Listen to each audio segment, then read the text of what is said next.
பணிச்சுமை அதிகம், காவல்துறை ரெக்ரூட்மெண்ட் நடக்கிறது இல்லை. நேற்று பார்த்த ரொம்ப அழகா அந்த டிஒய்எஸ்பி அவர் ட்ரைனிங்ல அவர் அந்த வால் வாங்கியிருந்தாரு, sword of honour best training. எவ்வளோ அற்புதமாக வந்து தன் மனைவியின் மீது மண்டியிட்டு அந்த சார்ட் ஆஃப் ஹானர் சார்டை கொடுத்து அந்த மெடல் எடுத்து அப்பா கொண்டு அம்மா கொண்டு குழந்தை கொண்டு மாட்டி பார்ப்பதற்கே கண்கொள்ளா காட்சி. அப்போ நினைச்சேன், பணியில் சேரும் பொழுது இவ்வளோ அற்புதமாக சேர்ந்திருக்காரு, இதே டிஒய்எஸ்பி அவர்கள் 10 ஆண்டுகள் கழித்தும் குடும்பத்தின் மீது அந்த பாசமா இருப்பாரா அப்படின்னு. ஏன்னா அந்த நியாயமான கேள்விங்க என்ன. அதனால் காவல்துறையின் மீது இருக்கக்கூடிய பணிச்சுமையும் ஸ்ட்ரெஸ்ஸும் குறைப்பதற்கு முதலமைச்சர் நடவடிக்கை எடுக்கணும். சும்மா காவல்துறையை பயன்படுத்திட்டு இருந்தா என்னென்ன பிரயோஜனம்? அது பண்ணாத வரைக்கும் இன்னொரு அஜித்து நடக்கும். அதனால் சமுதாயமாக நாம் எல்லாம் கேள்வி எழுப்பணும்.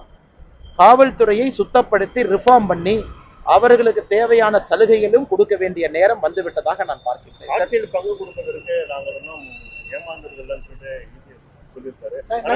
நயினார் அண்ணனுடைய பேட்டி நான் பார்த்தேன். நம்முடைய தலைவர் நயினார் அண்ணன் சொல்லியிருந்தாங்க, இந்த மாதிரி அந்த பொருள் நான் பேசல, வேற ஏதோ பொருள்ல பேசினேன் அப்படின்னு சொன்ன பிறகு இந்த விஷயம் என்னை பொறுத்தவரை நான் முடிந்ததாக கருதுகின்றேன். காரணம், நயினார் அண்ணன் சொன்னாங்க, இந்த மாதிரி எனக்கு அவர் தொலைபேசி மூலமாக அழைத்திருந்தார், நான் அந்த அர்த்தத்துல பேசல, நான் வேற ஏதோ அர்த்தத்துல பேசுறேன்.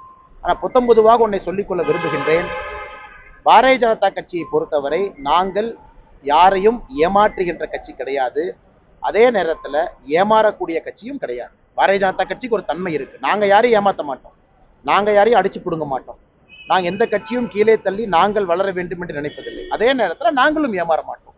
அதனால இந்த விஷயத்தை பொறுத்தவரை நயினார் அவர்கள் சொன்ன பிறகு இந்த பிரச்சனை அது முடிந்ததாக. இது பிரச்சனைன்னு சொல்றதை விட பத்திரிகை நண்பர்கள் ஒரு பர்டிகுலர் இதை வந்து ஹைலைட் பண்ணிருந்தீங்க, அது மிஸ்கோட் ஆயிருச்சா இல்லை அர்த்தம் என்ன அப்படிங்கிறதுக்கு அவங்க தரப்புல விளக்கம் அளித்த பிறகு, எங்களுடைய மாநிலத்தினுடைய தலைவர் நயினார் நாகேந்திரன் அவர்கள் கூறிய பிறகு இதை பற்றி நான் இதற்கு மேல் பேசினால் சரியாக